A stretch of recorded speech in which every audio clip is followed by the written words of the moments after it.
Random House Audio presents Legends 2, new short novels by the masters of modern fantasy. Volume 1, edited by Robert Silverberg. A Song of Ice and Fire, The Sworn Sword by George R.R. Martin, read for you by Graeme Malcolm. And Pern, Beyond Between by Anne McCaffrey, read for you by Alyssa Bresnahan. A Song of Ice and Fire by George R.R. Martin. A Song of Ice and Fire began life as a trilogy and has since expanded to 6 books. As J.R.R. Tolkien once said, the tale grew in the telling. The setting for the books is the great continent of Westeros, in a world both like and unlike our own, where the seasons last for years and sometimes decades.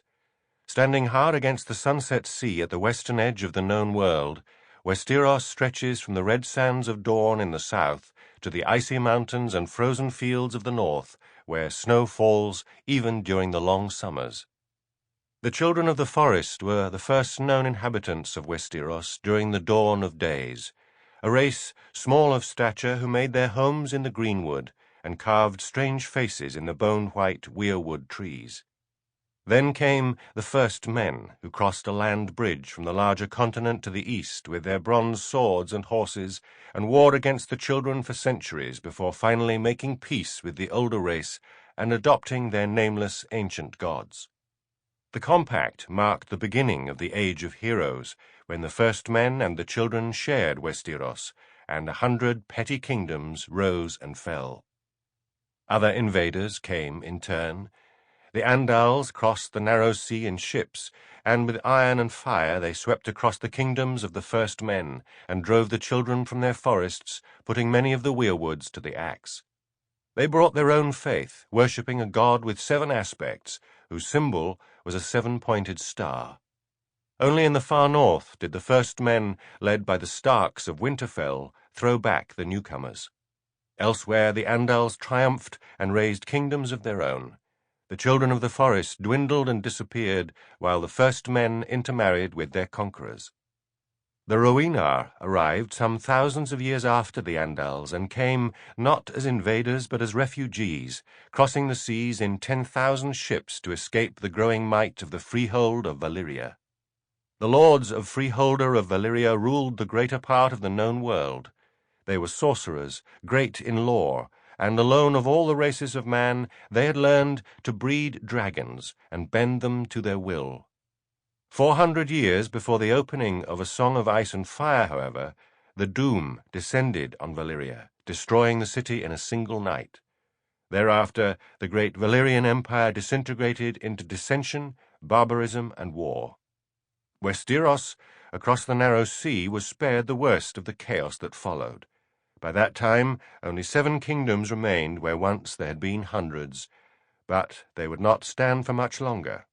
A scion of lost Valyria named Aegon Targaryen landed at the mouth of the Black Water with a small army, his 2 sisters, who were also his wives, and 3 great dragons. Riding on dragonback, Aegon and his sisters won battle after battle, and subdued 6 of the 7 Westeros kingdoms by fire, sword, and treaty. The conqueror collected the melted, twisted blades of his fallen foes and used them to make a monstrous, towering, barbed seat, the Iron Throne, from which he ruled henceforth as Aegon, the first of his name, king of the Andals and the Rhoynar and the first men, and lord of the 7 kingdoms. The dynasty founded by Aegon and his sisters endured for most of 300 years. Another Targaryen king, Daeron II, later brought Dorne into the realm, uniting all of Westeros under a single ruler. He did so by marriage, not conquest, for the last of the dragons had died half a century before. The Hedge Knight, published in the first legends, takes place in the last days of good King Daeron's reign, about 100 years before the opening of the first of the Ice and Fire novels, with the realm at peace and the Targaryen dynasty at its height. It tells the story of the first meeting between Dunk, a Hedge Knight's squire, and Egg, a boy who is rather more than he seems, and of the great tourney at Ashford Meadow. The Sworn Sword, the tale that follows, picks up their story a year or so later.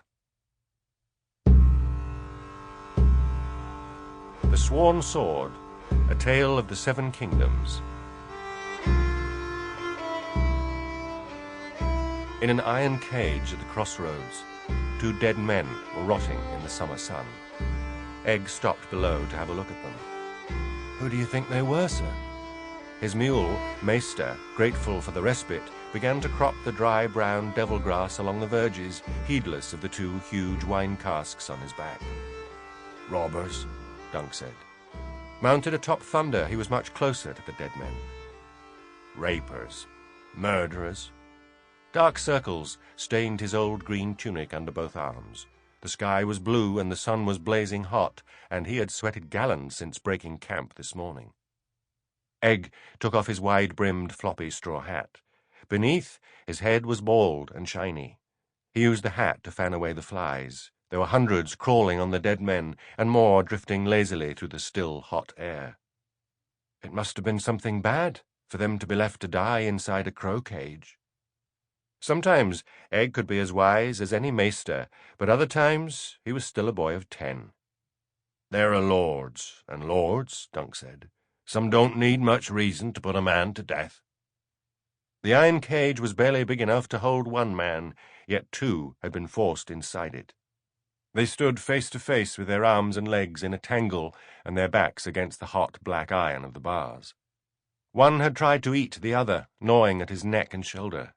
The crows had been at both of them. When Dunk and Egg had come around the hill, the birds had risen like a black cloud, so thick that Maester spooked. "Whoever they were, they look half-starved," Dunk said. "Skeletons in skin, and the skin is green and rotting. Might be they stole some bread, or poached a deer in some lord's wood." With the drought entering its 2nd year, most lords had become less tolerant of poaching, and they hadn't been very tolerant to begin with. "It could be they were in some outlaw band." At dusk, they'd heard a harper sing the day they hanged Black Robin. Ever since, Egg had been seeing gallant outlaws behind every bush. Dunk had met a few outlaws while squiring for the old man. He was in no hurry to meet any more. None of the ones he'd known had been especially gallant. He remembered one outlaw, Sir Arlan had helped hang, who'd been fond of stealing rings. He would cut off a man's fingers to get at them, but with women he preferred to bite. There were no songs about him that Dunk knew. Outlaws or poachers makes no matter. Dead men make poor company. He walked Thunder slowly around the cage. The empty eyes seemed to follow him. One of the dead men had his head down and his mouth gaping open. "He has no tongue," Dunk observed. He supposed the crows might have eaten it. Crows always pecked a corpse's eyes out first, he had heard, but maybe the tongue went second. Or maybe a lord had torn it out for something that he said. Dunk pushed his fingers through his mop of sun-streaked hair. The dead were beyond his help, and they had casks of wine to get to Standfast. "Which way did we come?" he asked, looking from one road to the other. "I'm turned around." "Standfast is that way, sir," Egg pointed. "That's for us, then. We could be back by evenfall, but not if we sit here all day counting flies." He touched Thunder with his heels and turned the big destrier toward the left-hand fork. Egg put his floppy hat back on and tugged sharply at Maester's lead. The mule left off cropping at the devil grass and came along without an argument for once. He's hot as well, Dunk thought, and those wine casks must be heavy. The summer sun had baked the road as hard as brick. Its ruts were deep enough to break a horse's leg, so Dunk was careful to keep Thunder to the higher ground between them. He had twisted his own ankle the day they left Dosk, walking in the black of night when it was cooler. A knight had to learn to live with aches and pains, the old man used to say. Aye, lad, and with broken bones and scars. They're as much a part of knighthood as your swords and shields. If Thunder was to break a leg, though, well, a knight without a horse was no knight at all.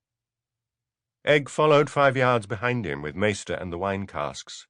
The boy was walking with one bare foot in a rut and one out, so he rose and fell with every step. Sample complete. Ready to continue?